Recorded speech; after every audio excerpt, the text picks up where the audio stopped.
अस्सलाम वालेकुम पाकिस्तान। मैं हूं जिहाद ज़फ़र, मेरे साथ हैं आज अगेन तैयब इब्राहिम साहब। हम बात करेंगे पाकिस्तान की जो इकॉनमी है उसकी जो मखदूश हालत है, जो पिघलती हुई सिचुएशन है, उसको आज हम डिस्कस करेंगे क्योंकि हर जगह यही चल रहा था। CDS credit default swap rate Pakistan का ख़तरनाक हद तक बढ़ गया है, 75% तक वो पहुंच गया है। तो आज यही हम दोनों ज़रा डिस्कस करेंगे इकॉनमी के हालात, चीज़ें किस तरफ जा रही हैं। मुझे उम्मीद है कि आज की इस डिस्कशन में काफ़ी कुछ सीखने को मिलेगा। सबसे पहले बात करते हैं ये डिफ़ॉल्ट रिस्क के बारे में। इस हवाले से वाइट साइड पे भी मैंने वीडियो बनाई है। बेसिकली ये किसी भी कंट्री का वो जिसे कह सकते हैं ना, एक गारंटी जो होती है कि इसके डिफ़ॉल्ट होने का कितना ख़तरा है। जिन बॉन्ड्स के अगेंस्ट हम कर्ज़ा उठाते हैं उनकी कोई वैल्यू नहीं रही। दुनिया हमारी बात नहीं सुन रही। क्यों? पॉलिटिकल इंस्टेबिलिटी है, सिक्योरिटी सिचुएशन है, हालात इतने पैड़े हैं, इन्वेस्टमेंट आ नहीं रही। आपकी जो जितनी भी रेटिंग एजेंसीज हैं उन्होंने आपको कर दिया हुआ है negative. What a ray of sunshine you are. कितनी उम्मीद अफजा बातें करते हैं आप। सर, हम उम्मीद अफजा बातें भी ऊंची आवाज़ में करते हैं ताकि बस वही है ना कि किसी तरह से स्टेबल रहने की कोशिश करते हैं। आप सॉरी एक्सप्लेन कर रहे थे, मैंने दरमियान में टोक दिया आपको। तो वही मैं कह रहा था कि जो हमारी जो सिचुएशन है इतनी ख़राब हो चुकी है कि फ़ॉरेन एक्सचेंज रिज़र्व्स जो हैं वो भी तेज़ी से डिप्लीट हो रहे हैं। उसकी वजह से हमारा जो इंपोर्ट बिल है वो भी 6 हफ्तों का रह गया है। अब अगर डॉलर ना आए मज़ीद तो फिर यही है कि खुदा न खास्ता पाकिस्तान डिफ़ॉल्ट यानी दिवालिया होने की तरफ जा रहा है। इसमें गवर्नमेंट को उम्मीद है IMF से, और फिर गवर्नमेंट ये सोचती है कि अगर IMF की तरफ से IMF का नलका खुल गया तो फिर हर तरफ से फिर जो दरियाओं का रुख है, पैसों का, जो डॉलर्स का, वो पाकिस्तान की तरफ आएगा। जैसे कि एशियन डेवलपमेंट बैंक है या चाइना है या सऊदी है, सारे मदद करेंगे। लेकिन फ़िलहाल IMF भी नहीं सुन रहा आपकी बात। सर, क्यों नहीं सुन रहा? IMF क्यों नहीं सुन रहा? जी IMF नहीं सुन रहा जिस वजह से MBS आते आते रुक गए हैं। ओए होए होए, बड़ी दूर की कड़ियाँ मिलाने की कोशिश कर रहा हूँ। पॉइंट वही है। नहीं, ये बड़ा कनेक्टेड पॉइंट है कि आप देखें ना कि IMF भी लिंक करता है, सऊदीज़ भी तब देते हैं जब आपका IMF के दरवाजे खुलते हैं। पॉइंट तो उन्हें कहीं से ऐसे फील हुआ होगा कि शायद कुछ नई बात बन रही, तो उन्होंने भी। पॉइंट वही है, हर जगह पे मसला एक ही आता है कि भाई फर्स्ट करें आपने पर्सनल लोन लेना हो, बैंक में जाते हैं तो वो आपसे यही पूछते हैं ना कि भाई लौटाओगे कैसे। असल पॉइंट तो यही है। IMF का मसला मुल्क से वही होता है जो हमारा मसला लेट से किसी बैंक से होता है। हबीब बैंक में अगर आप जाते हैं तो कहते हैं भाई ठीक है, गारंटीज दिखाएं, आपकी स्टेटमेंट दिखाएं, ये दिखाएं, वो दिखाएं, जॉब कितनी है आपकी तगड़ी है। अगर आपकी जॉब अच्छी हो, सीधा ऐप में ऑप्शन आ जाती है भाई लोन जितनी लेने ले लो। हाँ, कोई मसला नहीं। लेकिन फिर आपको ज़रूरत ही नहीं होती क्योंकि उनको पता होता है कि ये वापस दे देगा, तो फिर वो भी ऑफर करा देते हैं। मसला पाकिस्तान का वहीं पे आया पड़ा है। हमारे जो कोर इकॉनमी के जो होते हैं, इंडिकेटर्स होते हैं जो अच्छी इकॉनमी के, वो सारे ख़राब हुए पड़े हैं।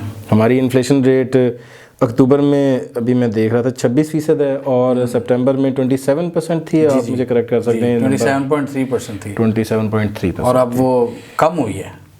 और कम भी क्या, 26%। कम ऑन, 26% कम होती है। मतलब 27 से 26 आई है यार। 26% ये इतनी डिप्रेसिंग है। बल्कि अप्रैल का जो सेकंड क्वार्टर था, अप्रैल मई जून का, अगर मैं गलत नहीं तो उसके स्टैट्स यही थे कि 42 या 43% की इन्फ्लेशन थी जो क्वार्टर था। वो थी मंथली यानी क्वार्टरली, अगस्त में। हाँ, क्वार्टरली जो ये सालाना आपकी रेशियो है। ये मंथ ओवर, ये पिछले मंथ से कंपेयर, पिछले साल के मंथ से कंपेयर। ये बहुत ही बुरे नंबर्स हैं, बहुत बुरे। जब आपके पास, और इन्फ्लेशन हमेशा लास्ट ऑप्शन होती है किसी भी मुल्क की।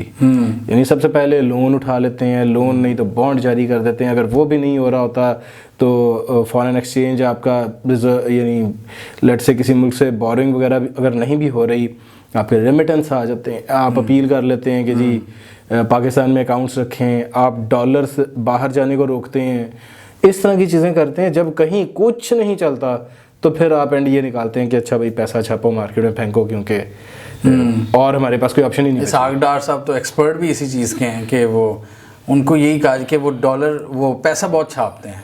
जब मसला आ जाए ना तो वो फिर मार्केट में फेंक, तो अल्टीमेटली क्या होता है कि जब इनकी हुकूमत जाती है तो फिर खसारा नज़र आता है, बेड़ा गर्क बहुत होता है। डॉलर ऐसे स्लाइड करता है, मतलब रुपया आपका ऐसे गिरता है और डॉलर ऊपर जाता है। अभी उनको मसला भी बना हुआ है, पिछले दिनों सागडार साहब का था कि डॉलर को जो हमने रुपये की वैल्यू को जो मार्केट सेट करती है अब, हाँ, जो कि आई थिंक रज़ा बाकर साहब चेयरमैन थे उस वक्त, स्टेट बैंक के गवर्नर थे इमरान खान के दौर में, उस वक्त ये डिसाइड हुआ था कि रुपये को दे दिया जाए, मार्केट पे छोड़ दिया जाए, मार्केट पे छोड़ा जाए। अभी सागडार साहब ने कहा कि वो बहुत बड़ी गलती थी, वो गलती थी, और वो गलती नहीं थी। हाँ, इवेंचुअली हर स्ट्रॉन्ग इकोनॉमी को करना पड़ता है। हाँ, लेकिन इकोनॉमी वीक होती है, इस वजह से इस तरह की हरकतें हैं। तो आपको इकोनॉमी ठीक करनी है। ये ऐसे ही है कि यार ये बंदा हम पे बहुत ज़्यादा तनकीद करता है, इसको पकड़ के जेल में डाल दो, ऐसे ही। अरे भाई आप अपने आप को ठीक करोगे, तनकीद ना हो। एग्जैक्टली, ये अच्छी आपने एग्जांपल दी है कि वो मसले का हल बता रहा है तो उसको जेल में डाल दो, उसको जेल में डाल दो। हालांकि हकीकत ये है कि जी मतलब इकोनॉमी इतनी स्ट्रांग हो ना, इकोनॉमी स्ट्रांग हो ना कि एक्सपर्ट्स जितने थे पाकिस्तान की इकोनॉमी पे जिनकी नज़र, वो यही कहते थे कि आप तो अब्यूज़ कर रहे थे स्टेट बैंक के रिसोर्स, अन्यवा पैसा छाप दिया, कर्जा ले लिया, उसकी वजह से क्या होता है कि इकोनॉमी पर दबाव पड़ता है। तो IMF ने कहा कि ये हरकतें रोको, ये आर्टिफिशियली हम मैनेज करते हैं, आर्टिफिशियली ना मैनेज करो। तो बस इतनी सी बात है। अब वो गुस्सा किए बैठे हैं सागडार साहब भाई, या तो वो अकेले अब्बू हों पाकिस्तान की इकॉनमी के तो फिर तो उनका गुस्सा बनता है। मसला ये है कि 22 करोड़ लोगों की इकॉनमी है ना, मतलब उनके गुस्सा करने से हमें क्या मतलब, वो वही प्रॉब्लम है। वो अब जिसको फेस करना पड़ता है उसको फिर मसला तो बनता है ना, फेस उन्हें करना पड़ रहा है कि भाई आपने डॉलर नीचे लाना था। वो कहते थे ना 200 रुपये से नीचे ले आऊँगा मैं डॉलर, जब लंदन से आ रहे थे, तो वो बस लोग पूछते भी होंगे। नहीं, वो चाहते हुए भी नहीं कर सकते। वो अगर करेंगे तो फिर उनको, आपको भी पता है कि फिर क्या हालत होगी इकॉनमी की, कि फिर मेरा ख्याल है वो कर्जे वर्जे लेके करना चाह रहे थे, वो मिल नहीं रहे, वो कर्जे मिल नहीं रहे, क्योंकि डिफॉल्ट रिस्क आ रहा है, क्योंकि रेमिटेंस भी पाकिस्तान की कम हुई है। आई थिंक 15-20% कम हुई है। रेमिटेंस कम हुई है, एक्सपोर्ट कम हुई है, क्योंकि इंडस्ट्री गैस और बिजली नहीं मिल रही। आज या कल की बात है, एप्टमा ने फैसला किया है कि भाई हम एक एक करके अब यूनिट्स बंद कर रहे हैं, जो कि टेक्सटाइल मिल्स एसोसिएशन है पाकिस्तान की, all Pakistan textile mills association एप्टमा, उन्होंने ये फैसला किया है कि भाई हम अब बंद कर रहे हैं क्योंकि हमारे पास पॉसिबल ही नहीं है प्रोडक्शन। एप्टमा के चेयरमैन ने कहा था जुलाई में कि यार ये ज़रूरत नहीं थी, ये जो मिस एडवेंचर किया है ना, पॉलिटिकल एडवेंचर जो किया है, इसकी ज़रूरत नहीं। उन्होंने प्रेस कॉन्फ्रेंस करके वो आए सामने, ये जून की मैं बात बता रहा हूँ। और टेक्सटाइल पे तो ज़ाहिर फ़ायदा हुआ था ना, इमरान खान की गवर्नमेंट में टेक्सटाइल्स को तो फ़ायदा हुआ था, वो तो ग्रो की थी, तो ज़ाहिर है वो उनकी सपोर्ट ज़रा PTI की तरफ थी। लेकिन अब उनके लिए मुश्किल हो गया। अभी आज की एक और ख़बर ये है कि जो पाकिस्तान के किसान हैं, बहुत से गन्ने के काश्तकार हैं ख़ास तौर पे, वो एहतजाज करते हुए पहुंच रहे हैं कि भाई शायद लाहौर या इस्लामाबाद कहीं एहतजाज करते हुए उनका एक अपना चल रहा है बहुत सीरियस, कि वो कहते हैं कि गन्ने की जो फसल है वो खड़ी हुई है और ख़रीद नहीं रही शुगर मिल्स, और शुगर मिल्स बेसिकली ब्लैकमेल करती हैं किसान को सस्ते रेट पे ख़रीदने के लिए। शुगर मिल्स हैं आपकी, ये तरीन्स एंड शरीफ्स एंड जरदारीज, इनकी शुगर मिल्स हैं जितने भी हैं। मेरा ख्याल है PTI में भी डेफिनेटली होंगे, एक दो तो थे ना PTI में शायद हों। तरीन्स तो वो फेमस वंस है ना, लेकिन वो इस वजह से ब्लैकमेल करती हैं कि भाई सस्ता ख़रीदें, लेकिन उनके पास भी लॉजिक ये है कि हमें शुगर एक्सपोर्ट की इजाज़त नहीं दी जा रही। एक्सपोर्ट की इजाज़त देंगे तो करेंगे, गवर्नमेंट कहती है एक्सपोर्ट की इजाज़त दे दी तो पाकिस्तान में शुगर प्राइस जो है वो 250 रुपये किलो हो जाएगी, तो फिर हम कैसे मैनेज करेंगे? पॉलिटिकल मसला वो सारे मसले इवेंचुअली वो कहते हैं ना, all roads leads to Islamabad, क्योंकि मसला मिसमैनेजमेंट का है। इस्लामाबाद आप किसकी डी चौक की बात कर रहे हैं? आप पारा की पिंडी ना पहुंचाएं। अच्छा, नहीं मैं इस्लामाबाद ही रह रहा हूँ यार, पिंडी तो दूर है बहुत। यार मसला वहाँ पर ही आता है ना, कहीं ना कहीं। तो फिर जहाँ पर भी इकॉनमी अच्छी या बुरी करते तो पॉलिटिशियंस ही है ना, डिसीजन मेकर्स तो वही होते हैं, तो फिर इवेंचुअली मसला तो वहीं पर है। लेकिन ये है कि प्रेजेंटेशंस दी जाती हैं पारा को, ये मैं एक दफ़ा पढ़ रहा था कि वो क्या नाम था उनका, शब्बर जैदी, वो प्रेजेंटेशन देने, तो अच्छी बात है कि पता होना चाहिए कि उस हिसाब से आप अपनी स्ट्रेटेजिक डिसीजंस ले सकते हो ना, कि आपकी इकॉनमी की क्या डायरेक्शन है, तो सबको पता होना चाहिए। पता होना कोई बुराई नहीं है, लेकिन बाद में सिचुएशन ऐसी ना हो जानी चाहिए कि अगर आपको कोई फ़ैसला बुरा लगे, अगर आपको मुल्क के हालात से आप तंग हों, तो आप GHQ की तरफ या कैंटोनमेंट की तरफ चल पड़े।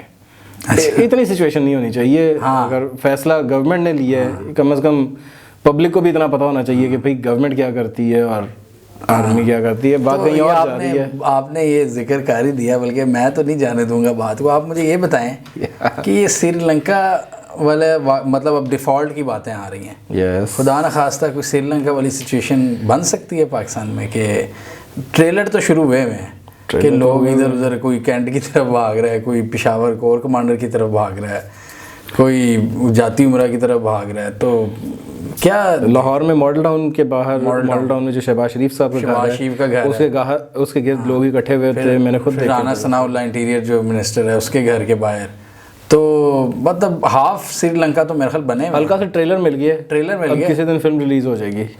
तो यानी कि क्या समझते हैं कि हम रॉक बॉटम हिट कर चुके हैं या करना है अभी? करना है, but we are pretty close. क्या डराने वाली बातें कर रहे हैं यार। देखें, बेहतरी आने के लिए आपको कहीं ना कहीं बाउंस बैक करने के लिए एक दफ़ा ग्राउंड पे हिट तो करना पड़ता है ना।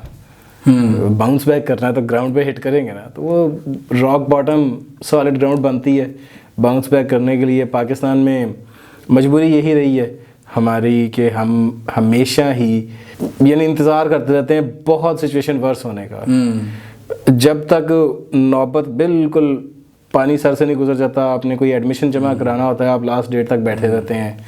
अभी आज सुबह कॉल आई थी एक दोस्त की कि भाई वो मैंने एडमिशन जमा कराना, ज़रा कोर्स सिलेक्शन में मदद कर दें। तो मैंने कहा अच्छा ठीक है, मुझे शाम को कर लेते हैं, कल कर लेते हैं। कहते नहीं लास्ट डेट है। लास्ट डेट क्यों है? अच्छा, लास्ट डेट है, वो भी आप पे डिपेंड कर रहा है। हाँ, और लास्ट डेट को कॉल कर रहा है जी, आप बताएं। वही ना, पाकिस्तानियों का यही मसला है कि बिजली का बिल जमा कराना हो तो लास्ट डेट पे कराते हैं। अपने जो मसले हैं ना वो दूसरों पे फेंकते हैं, और अगर दूसरे की ऑब्लिगेशन नहीं है आपकी मदद करना, मतलब टाइम पे, और ना करे तो कहेंगे यार तेरी वजह से मेरा दाखिला रह गया, मेरा ये रह गया। वो खुद नहीं कुछ करना है, दूसरों पे फेंका हुआ है वो। अब कुछ नेशनल मिजाज भी ऐसा बना पड़ा है कि भाई पहले नहीं करना। अब हमारी इकॉनमी ख़राब हो रही है, अभी तक हम नहीं डिस्कस कर रहे, हमें ज़्यादा मसला नहीं बना हुआ। जिस तक पब्लिक घुस जाएगी, जिस दिन हमें पता चलेगा कि जी ये भी इंपोर्ट नहीं हो रहा, वो भी इंपोर्ट नहीं हो रहा, एक दिन गवर्नमेंट कह देगी कि जी पेट्रोल नहीं है बेचने के लिए, हम खरीद ही नहीं सकते, तो उस दिन फिर हम कहेंगे वो ये क्या हो गया, क्या हो गया। उससे पहले नहीं हमने सोचना। अब वही है ना कि जितनी तेज़ी से पैसा ख़त्म हो रहा है आपके फॉरेन एक्सचेंज रिजर्व्स में, तो बात तो यही इसी तरफ जाती हुई नज़र आ रही है। अब देखें इंपोर्ट्स काफ़ी हद तक बंद हुई हैं। मुझे एक बंदा बता रहा था, ब्रांड डील्स वो हैंडल करता है, वो कह रहा था कि यार कोई फ़ोन ही नहीं लॉन्च हो रहा पाकिस्तान में इतने महीनों से, हमें कोई पैसा ही नहीं कमा पा रही हैं एजेंसीज, कोई जो ब्रांड्स क्योंकि नहीं इंपोर्ट्स हो रही। फिर जी यानी कि इसकी क्या ओवरऑल इकोनॉमिक एक्टिविटी भी फिर रुकी हुई है। लोगों का मिजाज यहाँ तक बन गया है। कल मेरे दफ्तर में बात हो रही थी कि भाई यार 2 फ़ोन रखने पड़ेंगे क्योंकि पीटीए को टैक्स तो दे नहीं सकते, तो एक महंगा फ़ोन खरीदो नॉन पीटीए और एक साथ हल्का सा फ़ोन रखो जिससे हॉटस्पॉट बना के तो दूसरे को वाईफाई दो और इस तरह से चलाओ, क्योंकि महंगा फ़ोन दिखाने के लिए रखना भी है और ऑपरेट भी करना है। लेकिन वो जो सस्ता वाला फ़ोन है उसमें सिम पड़ेगी। अब कहते हैं यार क्या सिचुएशन आई पड़ी। तो वही ना, अब बात वही उस परेशानी की तरफ ही जा रही है कि जब अगर इतने ही पैसे ना रहे, इंपोर्ट बिल 6 हफ्तों का है, इन 6 हफ्तों में अगर IMF या अगर सऊदी भाई या चाइनीज़ भाई हमारे अगर नहीं मदद करते तो हम तो खुदा न खास्ता जा डिफ़ॉल्ट कर गए। हम डिफ़ॉल्ट की बहुत करीब पहुंच चुके हैं और बड़े अफसोस की बात है। और ये भी एक अफसोस अलग है कि हमारी जो एलीट है, जो भी सिविल मिलिट्री एलीट है, वो बैठी होती है, मतलब पैसे मांगने हम गए होते हैं सऊदीया में या इधर उधर। क्यों अब आजकल मैं इंडियंस को देख रहा हूँ ना, बड़ा मजाक उड़ा रहे हैं। वो बनता है उनका मजाक उड़ाना। उन्होंने बिगारी वाला वो बाउल, वो इस तरह के थंबनेल्स लगाए होते हैं कि किसी में शहबाज होता है, किसी में इमरान होता है कि जी ये देखो ये तो मंगते बन गए भिखारी। तो वो खुल के अब मजाक उड़ा रहे हैं हमारा कि हमारे पॉलिसी मेकर्स का क्या बेस्ट काम है कि यार सऊदी अरेबिया हमें दे देगा $1 बिलियन। सवाल इनसे ये बंदा पूछे, इन्होंने क्यों नहीं अपने दौरे हुकूमतों में पाकिस्तान की जड़ें मजबूत की? यार ये ना, इस पर वैसे हमें एक अलग से सेपरेटली पॉडकास्ट करनी चाहिए कि पाकिस्तान के हालात कभी बेहतर हुए क्यों नहीं। अच्छा, इस पे हमने एक दफ़ा की थी, वो हमने एक बड़ा लास्ट ईयर रमज़ान में हमने एक पॉडकास्ट किया था कि Pakistan economic progress seems impossible, इस तरह का कुछ था। हाँ, और वो हम पिछले साल ही हमें नज़र आ रही थी चीज़ें कि यार ये बेहतर जब नहीं तक ये बिहेवियर्स नहीं चेंज होंगे तब तक इमरान खान या कोई भी ये मुल्क नहीं सही हो सकता। और वो हमने पिछले दौरे हुकूमत में ये हाँ, उस वक्त हालांकि खान और उसमें पाकिस्तान के एक दो बड़े टॉप इकोनॉमिस्ट के कमेंट्स भी आए थे कि हाँ, बड़ी अच्छी डिस्कशन है, बहुत अच्छी डिस्कशन वो आप देख सकते हैं। तो वो हमने पहले ही हमें नज़र आ रहा था चीज़ें जिस तरफ जा रही हैं ना, तो अब वो चीज़ें लगता है अब पहुंच गए वहाँ पे उस पॉइंट पर कन्वर्ट। मेरा ख्याल था वो 5 साल में पहुंचेंगे, वो 1 साल 1.5 साल लगे उस चीज़ को, 1.5 साल लगे। मगर अब चूंकि वो सारा प्रोसेस ज़्यादा स्पीड पे हो गया है तो लगता यही है कि अब बेहतरी भी ज़्यादा स्पीड पे आ जाएगी। अच्छा, ये तो आप उम्मीद की किरण दे रहे हैं। कैसे? जब बहुत बुरा हाल होगा ना, एक दफ़ा जब बहुत बुरा, तो फिर रियलाइजेशन आती है कि भाई गड़बड़ हुई कहाँ पे। जब जैसे कि फॉर इंस्टेंस हम मज़हब की बात करते रहते थे कि भाई इस्लामी निज़ाम, मुल्क, दिस दैट करते रहते थे। फिर ज़िया साहब की गवर्नमेंट आ गई, और ज़िया साहब की गवर्नमेंट आ गई तो फ़ौरन हमने कहा नहीं यार, ये नहीं हम चाह रहे थे। हाँ। इसी तरह से चलते चलते फिर 90s आए, तालिबान की गवर्नमेंट हमने अफ़गानिस्तान में देखी, तो फिर हमने कहा नहीं यार, ये तो हम नहीं चाह रहे थे। मज़हब से बैक ट्रैक करते गए, या कम अज़ कम ये रियलाइजेशन आई कि भाई मजहबी जमात को वोट देना ताकि वो कोई उस टाइप की चीज़ बनाए, क्योंकि वो एक मॉडल हमने देखा कि वो मजहबी जमातों के वोट कम ही हुए हैं, वो फिर कम होते गए हैं। फिर 2009 में हमारी अवाम को उम्मीद दिलाई सूफी मोहम्मद ने कि मैं शरई निज़ाम ला रहा हूँ, तो उस टाइम भी बड़े लोग उनके पीछे चलना शुरू, वो आए थे, लेकिन यंगर जनरेशन ने फिर उनको बिल्कुल छोड़ना शुरू किया। फिर जब ये देखे ना लोगों ने धमाके शमाके देखे, फिर लोग उधर से बैक ट्रैक, APS हुआ तो वो फिर ख़त्म हो गया। अब एक नई फिर आई है TLP, उसने भी एक डिमांड दिलाई है, लेकिन वो बहरहाल वो सपोर्ट जो है ना वो एक तबके तक रह गई है, क्योंकि एक तो वैसे भी उस फिरके की कोई रिप्रेजेंटेटिव जमात नहीं थी, और वो जो एक फ्रस्ट्रेटेड किस्म का तबका है जो कहता है ये भी गलत है, ये भी गलत है, उसको कोई हल नहीं नजर आता, तो वो फिर किधर जाए। ऑब्वियसली इंसान हम हैं तो गुस्सा भी तो निकालना होता, हम हैं तो एनिमल किंगडम से ही हमारा ताल्लुक ना, तो जब चीज़ें नहीं सही नज़र आती हम टकरे मारते हैं, हम इधर उधर देखते हैं, फिर अपनी एफिलिएशंस ढूंढते हैं हम कि किस तरफ जाना है, हमने किसके साथ, तो जो हमें नारा अच्छा लगता है हम उसके पीछे चल पड़ते हैं, चलते हैं। वो गुस्सा भी तो निकालना होता है, कतारसिस देती है ना TLP। बिल्कुल वो चीज़ आपके दिल को तसल्ली देती है कि भाई चेंज करें ये नारा। जब आप तंग आए हुए हैं करंट सारे सिस्टम से, तो फिर आप इजीली एक्सप्लॉइट भी हो जाते हैं, फिर आप नेगेटिव पॉजिटिव हर तरह के नारों में आ जाते हैं। बस वही हो रहा है। और इसी वजह से वो उनके वोट बैंक एक तो लेगा, लेकिन वो वोट बैंक जितना था वो ले चुके हैं, वो उससे ज़्यादा एक्सपेंड नहीं कर सकते। तो अच्छा, ये अभी हम सोचे ना, ये आपने 80s की बात की, ज़िया की, हाँ वो बात डिरेल हो गई कि वो जब आप एक दफ़ा देख लेते हैं कि भाई इस तरह से ये मसला पैदा होता है, फिर आप कहते हैं अच्छा नहीं, अब लेट्स रिजॉल्व दिस। जैसे 90s में हम कहें कि भाई हमने करप्शन वगैरह देख ली बहुत सारी कि भाई क्या होता रहा है, तो उसके बाद फिर जब इमरान खान की एक ऑप्शन नज़र आई, एंटी करप्शन नैरेटिव नज़र आया, हाँ, तो फिर करप्शन के खिलाफ का जो नैरेटिव था उसको लेके, क्योंकि 90s में हमने बहुत देखी करप्शन, 90s में बहुत देखी, बेनज़ीर नवाज बेनज़ीर, और किसी हद तक हम 2005 से जो 2008 से जो ऑनवर्ड 8 से पीपल्स पार्टी का 14 तक, हाँ, क्योंकि वो डिजिटल मीडिया के अंदर आया था, वो एरा था जब कम्युनिकेशन डेवलप हो रही थी। उस वक्त मुझे अच्छी तरह याद है 2011-12 की बात है कि गूगल का जो ऑटो कंप्लीट होता था, वो आप जरदारी लिखते थे तो जरदारी का जो ऑटो कंप्लीट नज़र आता था वो कुत्ता नज़र आता था। He was the president of Pakistan. और गूगल ऑटो कंप्लीट ये कहता था इनोसेंटली, यू लुकिंग फॉर। तो वो इतनी करप्शन थी, और वो चूंकि नजर आती थी, सबको कम्युनिकेट होती थी। उस वक्त SMS जोक्स फॉरवर्ड किए जाते थे, और हर दूसरा जोक पॉलिटिकल होता था। तो जब वो सारी सिचुएशन चल रही होती थी तो हमें नजर आई करप्शन। नतीजा ये हुआ कि 2011 में आउट ऑफ द ब्लू एक इमरान खान का जलसा, अवाम तंग थी ना दहशतगर्दी और करप्शन से, नतीजा ये है कि वो एक राइज आ गया, खान ने नारा दिया और लोग पीछे आ गए। ये वही चक्कर हो जाता है कि भाई जब इकोनॉमी अपनी वर्स्ट कंडीशन में देख लेंगे तो इसको रिजॉल्व कर लेंगे।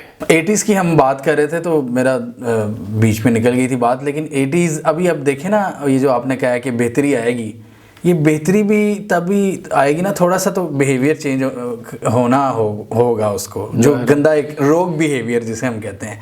अब वो रोग बिहेवियर भी इस वक्त हम स्टेट में देखें तो वो पुराने कुछ बाबे चले आ रहे हैं 80s के, कुछ ज़िया की बाकियात कह लें आप, मैं नाम नहीं लूँगा बट लोग समझ जाते हैं ज़िया की बाकियात कौन है और क्या इस वक्त, मतलब आप देख लें आपकी पूरे सिस्टम में आप देख लें, इस्लामाबाद, पिंडी, जो जितने भी आपके पावर कॉरिडोर्स बैठे हैं, इसमें अभी तक उन्हीं के बगल बच्चे कह लें या जो भी कह लें, वो अभी उनकी बाकियात हैं। और जो हमारी यूथ है और जो मिलेनियल्स हैं जो 40 साल तक के हो गए हैं, वो अब इस BS को बर्दाश्त नहीं करने के मूड में। तो अब ये सारे रिटायरमेंट के करीब हैं, ये जो लॉट है बहुत करीब है, कोई 60s में होती है ऑफिशियल उम्र रिटायर होने की, लेकिन वो फिर बैठे भी तो रहते हैं। हाँ, पॉलिटिशियंस तकरीबन 70 to 80 70 क्रॉस कर चुके हैं हमारे सारे। हाँ, सारे आई थिंक शहबाज साहब वही ना कि हाँ, तो कुछ की रिटायरमेंट ऑफिशियल हो रही है, कुछ की नॉन ऑफिशियल रिटायरमेंट होगी। तो इसमें ये है कि फिर कुछ उम्मीद हम कह सकते हैं कि नई लॉट एक आएगी। तो वो मैं हमेशा फार्मूला देता होता हूँ पाकिस्तानियों को कि 2030 के बाद ना ये आप मरियम बिलावल का नाम नहीं देखेंगे, क्योंकि वो जो यंग जनरेशन आएगी ना उसने उड़ा के रख देना। वो तो मैं भी कहता हूँ भाई ये लोग नहीं चल सकते। और लोग कहते हैं ना ये जो लोग खान के सपोर्टर्स हैं या तब्दीली के सपोर्टर्स हैं, लोग कहते हैं यार PTI का क्या बनेगा। मैंने इसका 1% भी मुझे वो नहीं होता, कोई टेंशन या कंसर्न नहीं है कि PTI का क्या बनेगा, क्योंकि आप देखेंगे कि कई पार्टीज फिर बनेंगी पाकिस्तान में, जो यंग लोग उसको लीड कर रहे होंगे, उसमें फिर ये PTI, नून लीग और PP भी बहुत पीछे रह जाएंगी, मेरा ये हिसाब है। तो फिर वो शायद बेहतरी आए। और जैसे आपने कहा कि रॉक बॉटम तो हम हिट करने वाले हैं, तो उसके वैसे मेरा यहाँ पर डिसएग्रीमेंट है सर। मुझे लगता है कि बाबा होने या यंग होने से फ़र्क नहीं पड़ेगा उतना। हाँ, मसला ये है कि बाबे भी जो हमने टॉप लेवल पे बिठाए हैं वो एक फजूल से माइंडसेट के हैं। वही ना, यही मैं कह रहा हूँ ना, रोग माइंडसेट के वो है ना। हाँ, अच्छे भी होते हैं, अच्छे भी हैं। इसी तरह जो यंग वंस हैं, क्या मिलेनियल्स क्या जेन ज़ी, हर जनरेशन में लोग भी होते हैं।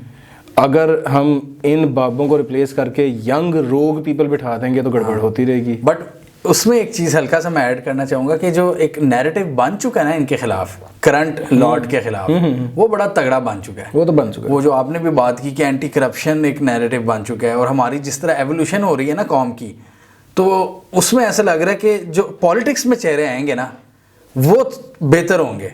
यानी कि अच्छे बुरे तो लोग हमेशा रहेंगे जैसे आपने कहा, बट वो जो एक स्टैंडर्ड सेट हो रहा है ना, अभी मैं देख रहा हूँ कि गाली किसको पड़ रही है और किसके पीछे लोग जा रहे हैं, तो उस स्टैंडर्ड के हिसाब से मुझे लगता है पॉलिटिक्स में अब आपका ना थोड़ा स्टैंडर्ड्स हाई हो जाएंगे कि अवाम का तो सोचना पड़ेगा थोड़ा बहुत।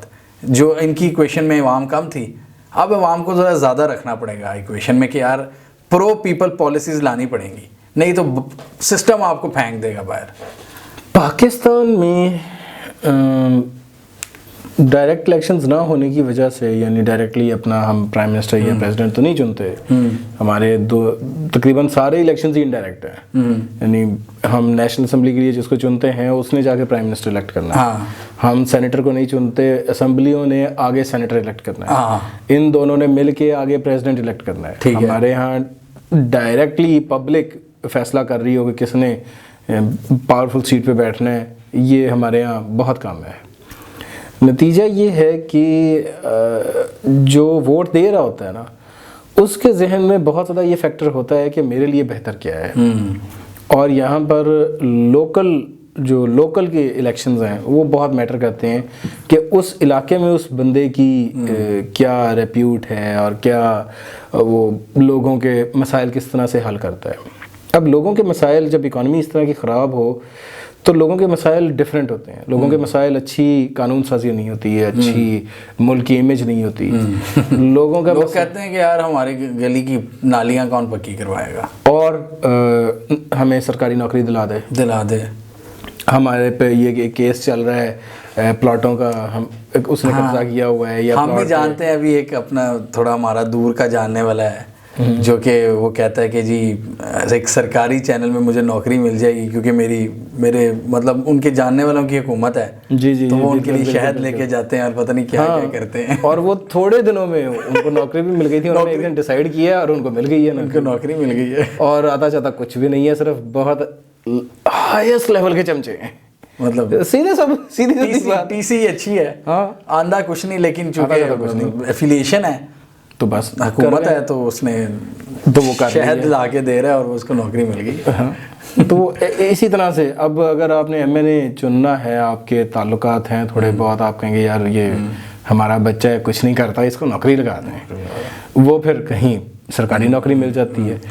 लिटरली मसला भी यही होता है कि भाई ये कुछ नहीं करता, हाँ, ना इसमें अकल है, ना मेहनत है, ना कुछ भी नहीं है, तो इस वजह से इसको लगाते हैं।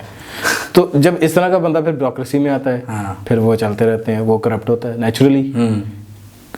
इस तरह से वो फिर पूरा निज़ाम जो है ढांचा ख़राब होता जाता है। अच्छा, एक जो पॉजिटिव चीज़ है ना, जो कि जब हम 2021 में वीडियो बना रहे थे, अप्रैल 2021 में, जब हम रो रहे थे कि जी पाकिस्तान का फ्यूचर हमें अच्छा नहीं नज़र आ रहा, उसकी निस्बत अगर आज हम बात करें तो मैं अपनी अगर बात करूं तो मैं ज़्यादा होपफुल हूं कि मुझे ऐसा लग रहा है कि क्योंकि हम रॉक बॉटम के करीब है ना, करीब है, उस टाइम हमें नज़र आ रहा था कि हम पैड़े हालात की तरफ जाएंगे। अब हमने काफ़ी बुरे हालात देखे हैं पिछले एक साल में, शदीद। अभी शायद उस सारे के ना रिजल्ट्स पब्लिक तक नहीं पहुंचे। हम देख रहे हैं इन्फ्लेशन, क्योंकि इन्फ्लेशन एकदम से तो सारी नहीं ना, क्योंकि हम बड़ा क्लोजली एनालाइज करते हैं चीज़ों तो हम 6 महीने यूजुअली आगे चल रहे होते हैं। पब्लिक को जो हमारी जो हालत होती है, पब्लिक तक वो हालत को 4 महीने 6 महीने बाद पहुंचनी होती है ऑब्वियसली। तो वो पहुंच जाएगी, हम पहुंच चुके हैं वहां से, अब हम 6 महीने के बाद का देख रहे हैं। अब हम 6 महीने, इसलिए हमें शायद वो एक पॉजिटिव वाइब, तो हम ये कह रहे हैं कि भाई अब चूंकि बहुत ज़्यादा गुस्सा कर चुके पब्लिक कर जाएगी अगले आने वाले 4 5 6 महीनों में, तो इस वजह से जो उससे अगला इलेक्शन होगा, यानी जो 2023 का इलेक्शन होना है, अगर टाइम पे होता है, या अगला जो भी इलेक्शन होता है, उसमें इकोनॉमी बहुत बड़ा फैक्टर बन के उतरेगी। इकोनॉमी और इस बार इकोनॉमी की सेंस उससे बेहतर होगी जितनी हमेशा पहले 2018 में एक हमने देखा था, थोड़ी बहुत आई थी सेंस लोगों में, 13 में आई थी, 18 में आई थोड़ी थी, इतने बुरे हर दफा बढ़ती है, इस दफा सबसे ज्यादा बढ़ी, इस दफा बहुत होगी कि इकोनॉमी पे लोगों ने देना है। और इस दफा वो ज्यादा स्पेसिफिक सवाल होंगे, जैसे कर्जा कितना रहेगा, कर्जा कितना, जैसे करंट अकाउंट में खसारा कितना होगा, खसारे कितने होंगे, किस सेक्टर का कितना बजट होगा, वो डेट टू जीडीपी रेशो क्या होगी। जैसे 13 में जब ये नवाज शरीफ आए थे ना, तो इनके 2 नारे थे कि हमने लोड शेडिंग खत्म करनी और दहशतगर्दी, बड़े मेन चीजें थी। अब लोग स्पेसिफिक्स में जा रहे हैं। और उस वक्त ये हमारे प्राइम मसले थे, क्योंकि वो बहुत बुरी लोड शेडिंग और बहुत बुरी दहशतगर्दी की वेव दोनों देखी थी।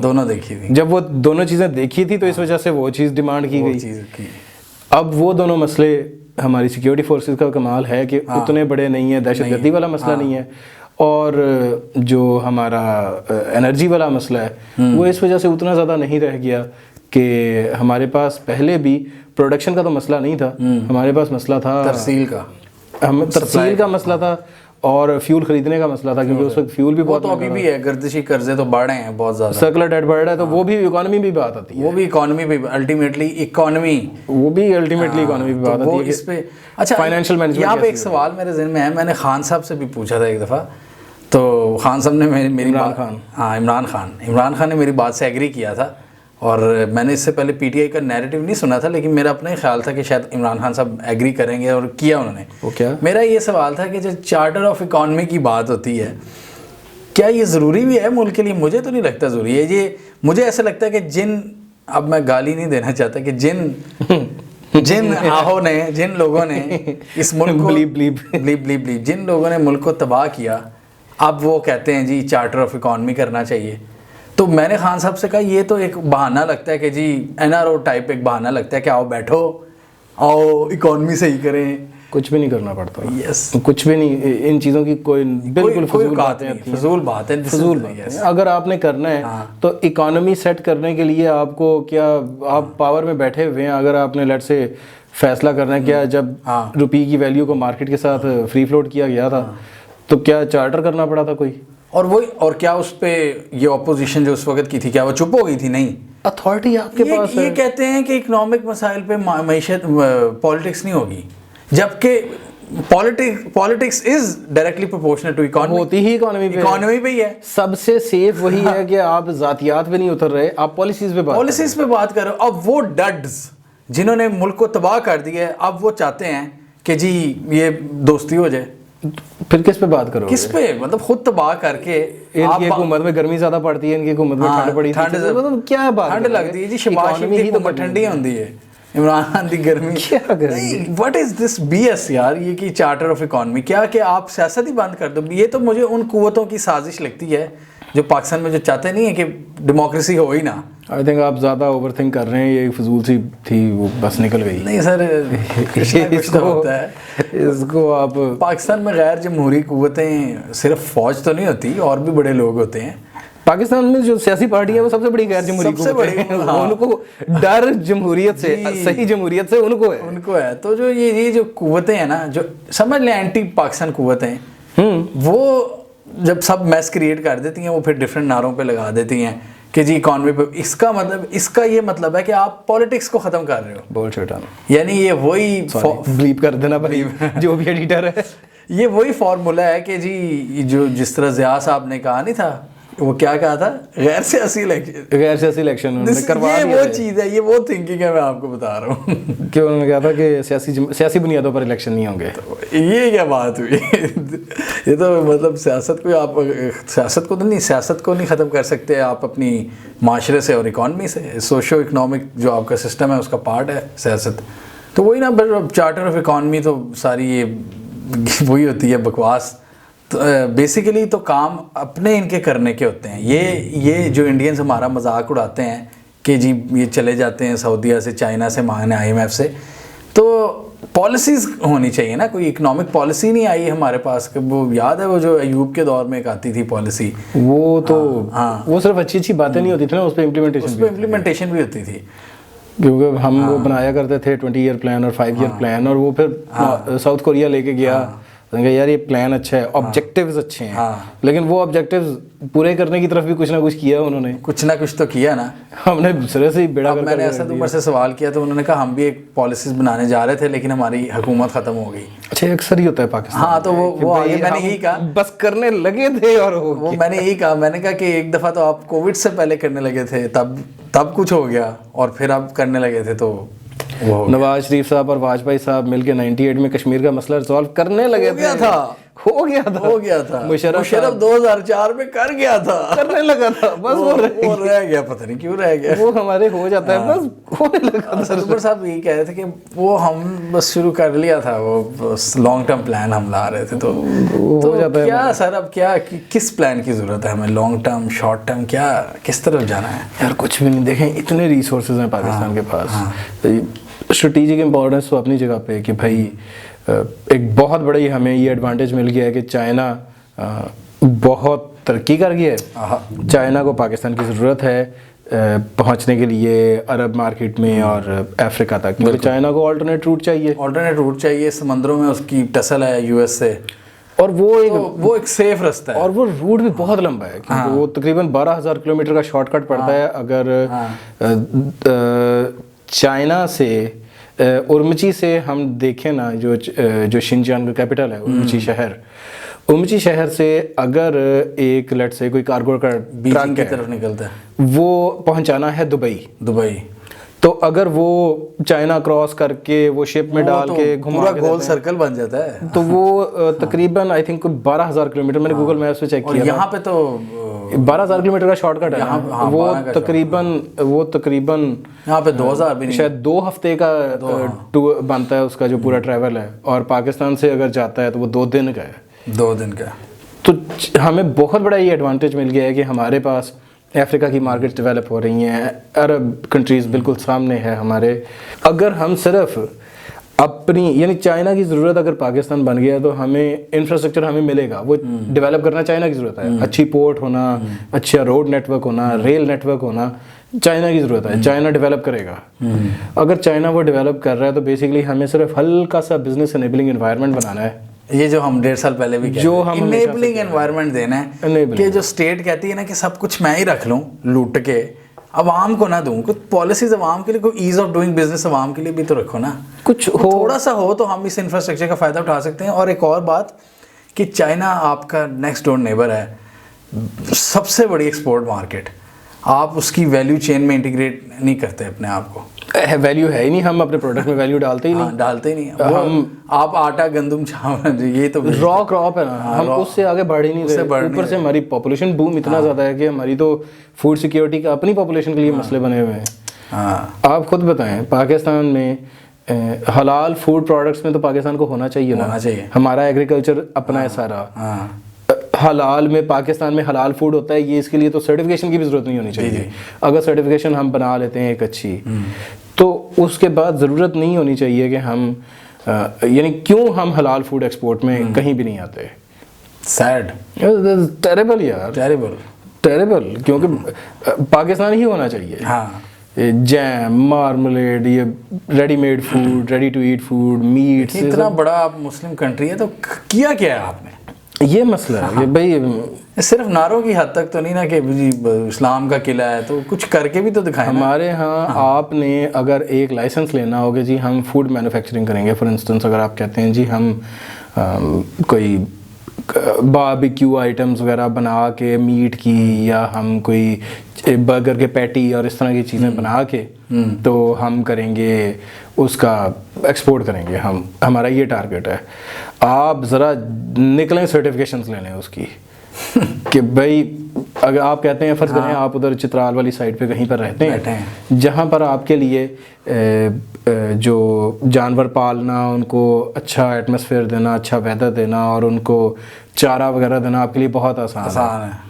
और आप वहीं पर ऑर्गेनिक फूड का बहुत ज़्यादा काम कर सकते हैं। हमारे जो नॉर्दर्न एरियाज़ हैं, इसमें जो छोटे दरिया हैं, कुनहार, सबात, इस तरह के जो दरिया हैं, इनमें आप कहते हैं कि भाई हम करेंगे, वो प्रोडक्शन करेंगे, ऑर्गेनिक फूड की करेंगे। ऑर्गेनिक फूड की सारी दुनिया में बहुत डिमांड है, तो और वो हाई वैल्यू आइटम होती है, हाई वैल्यू आइटम होती है। आप कहते हैं जी हम बनाते हैं, ये वो चीज़ें हैं जिसके लिए हमें कोई बहुत लंबी चौड़ी टेक्नोलॉजी नहीं चाहिए। आप इमीडिएटली ये नहीं कह सकते कि हम BMW जैसी कार बनाएंगे, बट इसके लिए आपको कुछ नहीं चाहिए। लेकिन आपके लिए वो भी नहीं है। हम जानते हैं एक शख्स को जो बहुत प्राउडली बताता है, आप नहीं जानते, जैसे बहुत प्राउडली बताता है कि हमने प्लास्टिक के चावल भेजे थे, इटली से ऑर्डर आया था और हमने प्लास्टिक के अंदर मिक्स करके भेज दिया। और प्राउडली बताता है कि जी बड़ा प्रॉफिट हुआ था, कोठी बन गई थी हमारी। अब आप बताएं, अब इसको क्या करेंगे हम? स्पीच। इस तरह के लोगों को लाइसेंसेस हमेशा मिल जाते हैं, इस तरह के लोगों को मिलेंगे क्योंकि वो 2 नंबरी, वो उनकी पॉलिटिकल एफिलिएशंस होती हैं और वो सिस्टम को जानते हैं, सिस्टम की जो होती हैं।